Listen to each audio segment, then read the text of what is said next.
Do not mind the fact that I look like Dora's incest baby, okay? This was supposed to be a look, and it didn't end up happening. Hello, welcome. This video was going to be very different. This is also the second time I'm recording because I bought this shit-ass fucking projector from Shein, and the first footage was completely unusable, so piece of shit. This video was going to be very different from the very start. I was at first going to be talking about the character developments, the story, the message of Shrek.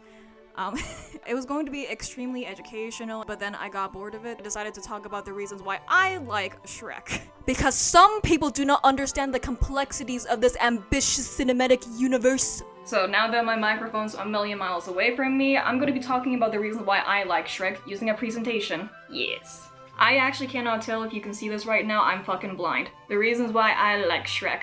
But just. So the first thing that we have is Smash Mouth. Hey now, you're a rock star.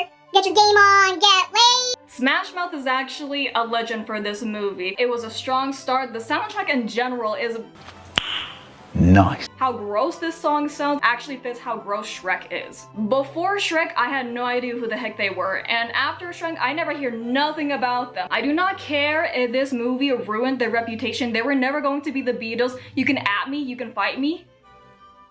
Oh god, my barette's gonna fall off. The next thing we have that's actually amazing about this movie is Shrek himself, okay? So I believe that DreamWorks did a swimmingly great job at changing his character development. Before, Shrek was originally supposed to just rampage the world doing his ogre things, like crapping inside of a bin, I don't know. But DreamWorks decided to change this man into somebody who was a sad, hurt, lonely man. It was the best thing for this movie. This kid was kicked out of his home when he was 9 years old. His parents said, hey, go do your disgusting things to the rest of the world. People started hunting him as a child. Can you understand if people wanted to kill you as a baby?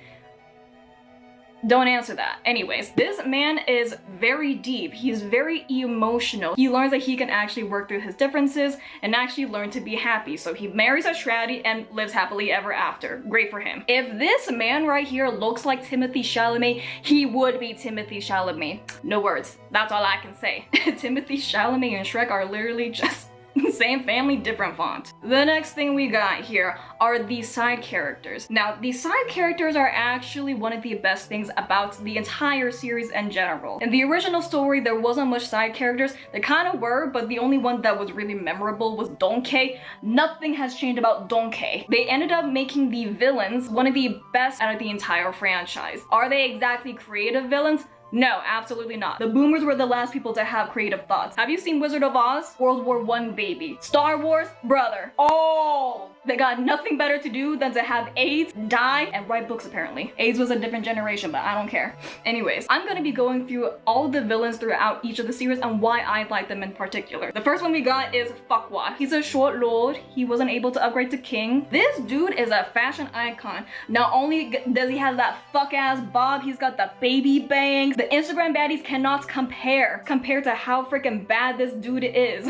As you can see from the top of his head, this dude's kind of got a flat head. You know, me and him have a lot in common. Oh, where is my Orgusi? The next villain we got is Baddie herself, Mamacita Fairy Godmother. This is a low JPEG picture of her, but damn, you can still see how bad she was. First of all, this girl is a girl boss, okay? She did not come here to play. She is a businesswoman. She's got magic. She's got people working under her. She knows the name of the game. She's also got pipes. I'm hoping all kinds. And she's one of the few mothers that don't want to finagle with her son. I mean, I don't know. We don't know what happened behind those closed doors, but if I got a mother like that, you can catch me on Pornhub. And then the next villain we got is her son. Not here, Kitten Whiskers. Daddy will discuss this later. Moving on. Rumpelstiltskin.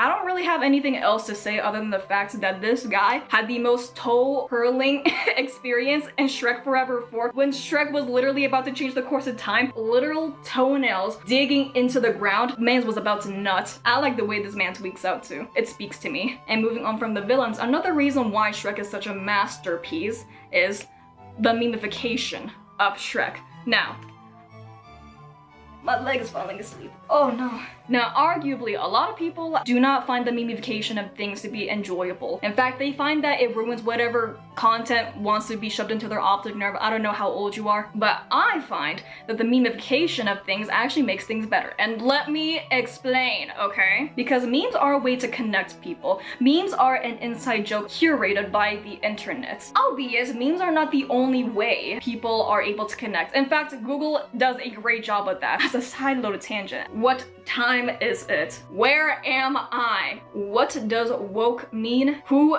died today? Honestly, I hope it's me.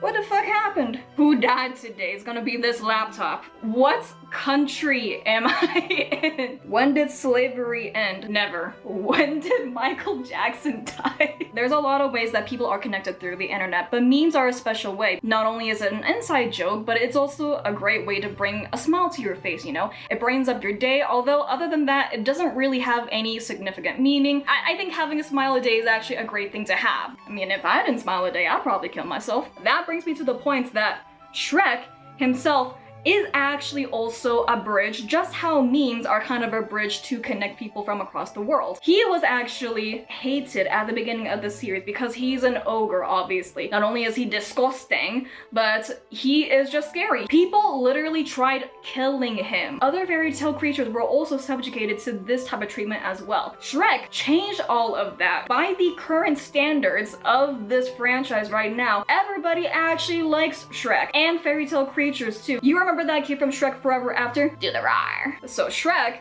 just like memes, are a bridge to connect people. Just like how he connected humans to fairy tale creatures and himself, memes are a way to connect people from Saudi Arabia. I don't know. The memification of Shrek was bound to happen. Not just because of Shrek's weird, uncanny valley eyes, just like memes. Shrek is a bridge, reiterated. Shrek is a message. Shrek is love, and Shrek is life.